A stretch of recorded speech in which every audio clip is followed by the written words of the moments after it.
बच्चों। हेलो बच्चों, आज करने वाले हम विस्तास का chapter number 2 the tiger king. इसकी समरी करेंगे बेटे हिंदी में। इसके मेन कैरेक्टर के बारे में, मेन पॉइंट्स के बारे में डिस्कस करेंगे। तो कृपया करके इस वीडियो को अंत तक देखिए, तब आपको पता चलेगा इसमें क्या हुआ। चलिए स्टार्ट करते हैं।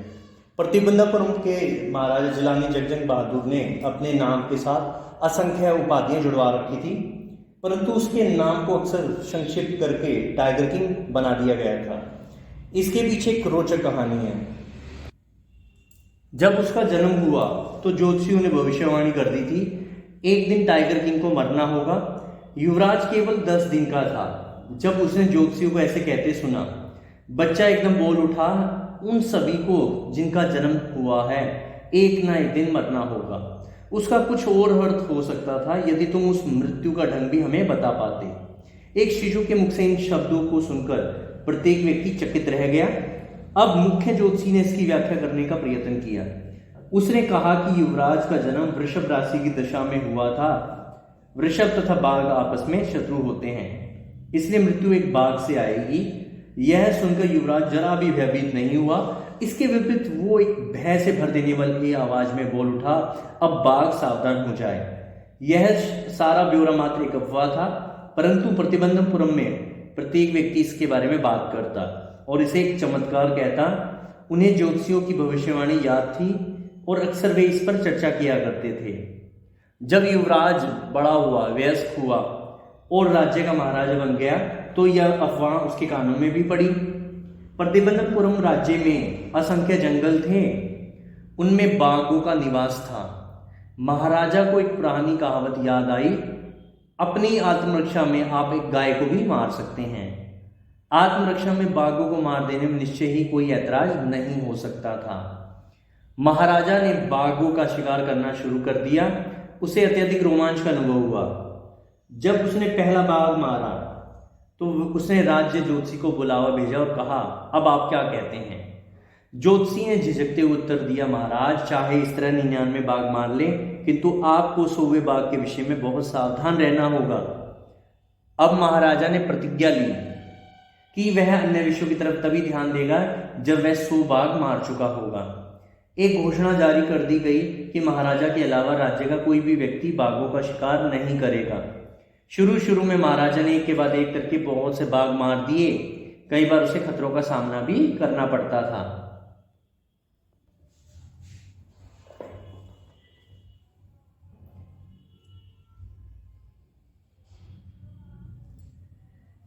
देखिए, अब महाराजा ने क्या कर ली, प्रतिज्ञा कर ली कि वह अन्य विषयों की तरफ तभी ध्यान देगा जब वो 100 बाघ मार चुका होगा।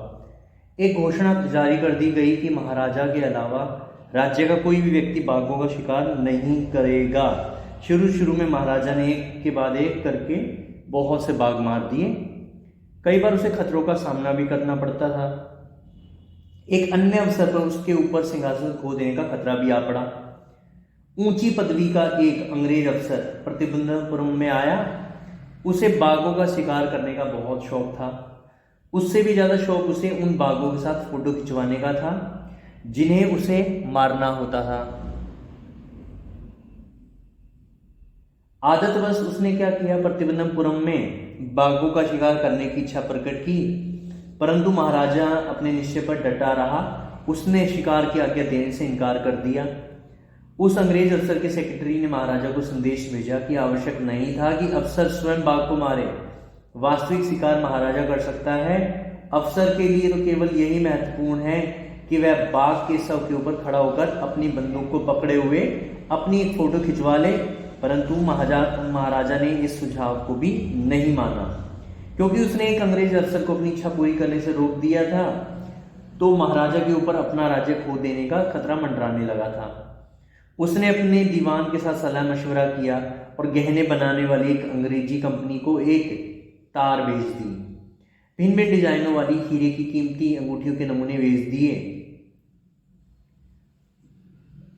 लगभग उसमें 50 अंगूठियां आ पहुंची।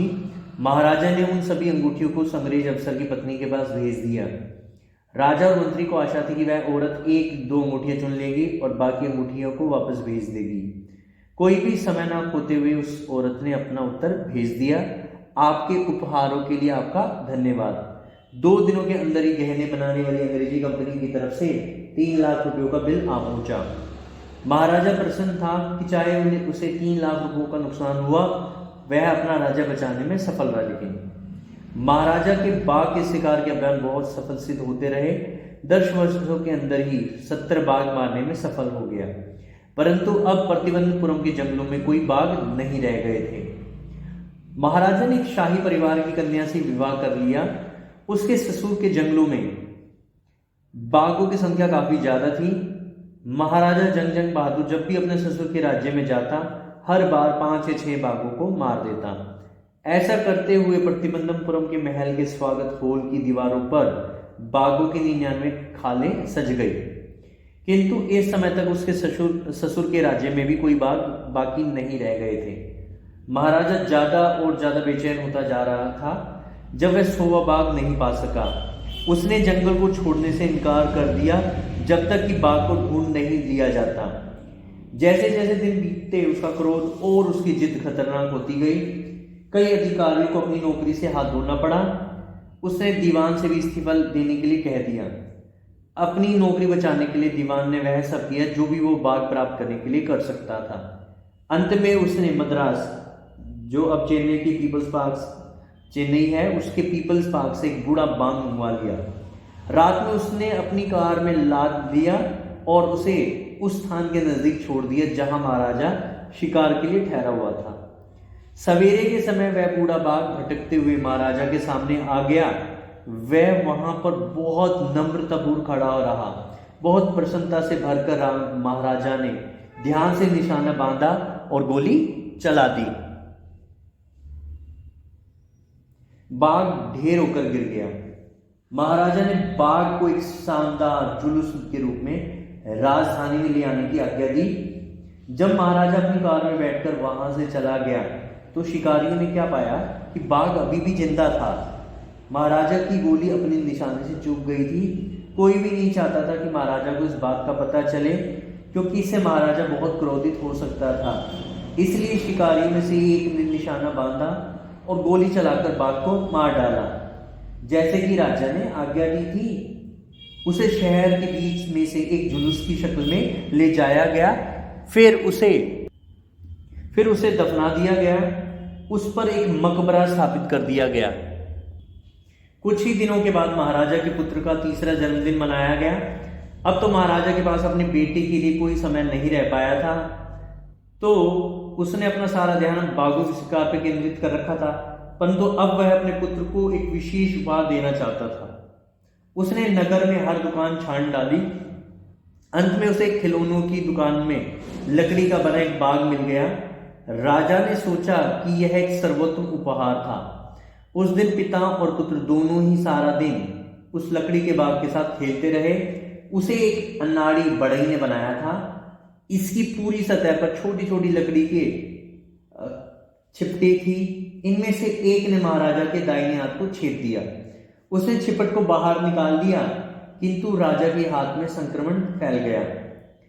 4 दिनों में यह पूरी बाह में फैल गया।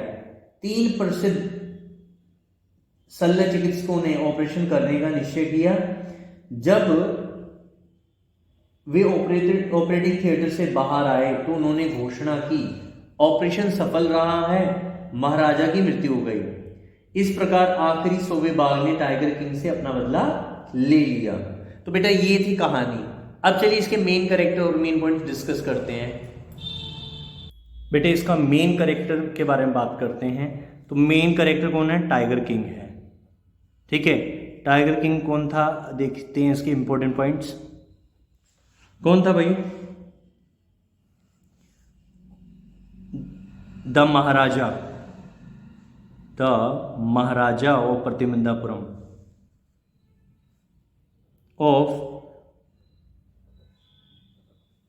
प्रतिबंधापुरम इसको क्या कहा जाता था? हैज बीन कॉल्ड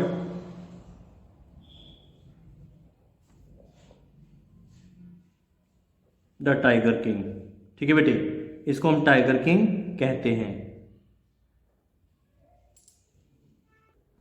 देखिए जो टाइगर किंग था उसने क्या सुनी थी भाई, उसने एक प्रोपेसी सुनी थी,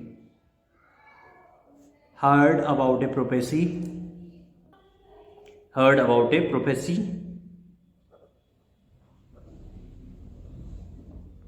क्या सुनी थी भाई, दैट,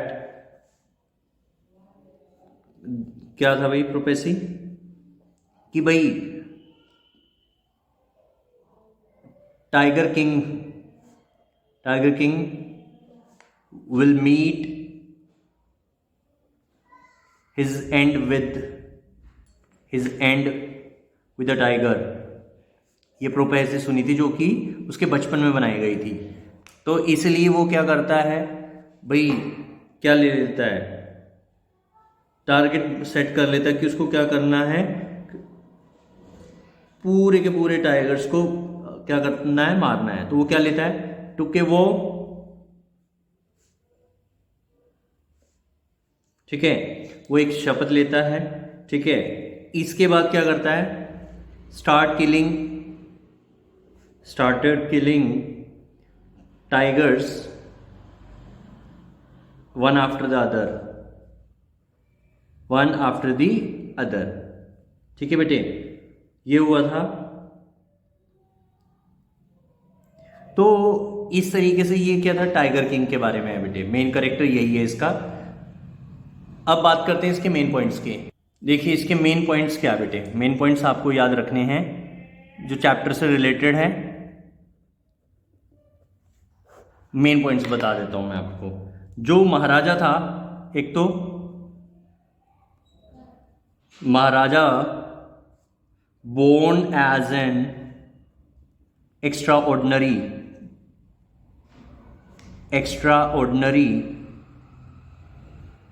चाइल्ड, ठीक है, वो एक एक्स्ट्रा ऑर्डिनरी चाइल्ड की तरह उसने जन्म लिया था, ठीक है बेटे।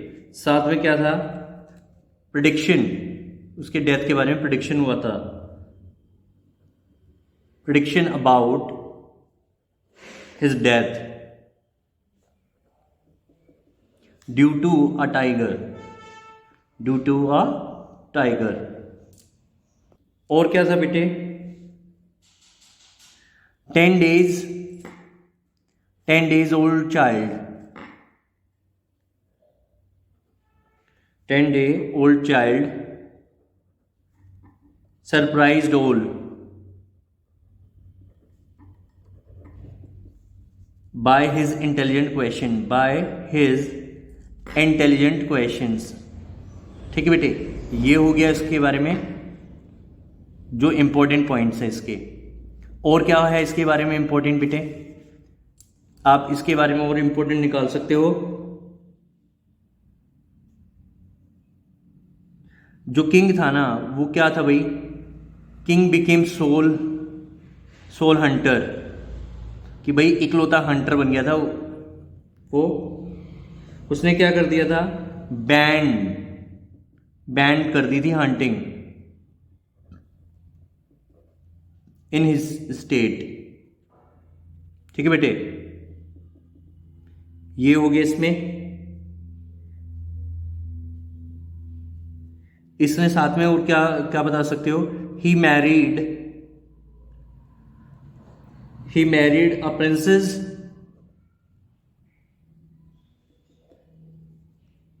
whose kingdom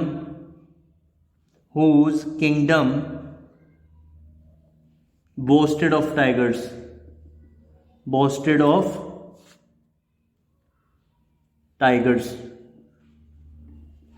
ठीक है बेटे, ये लिख सकते हो।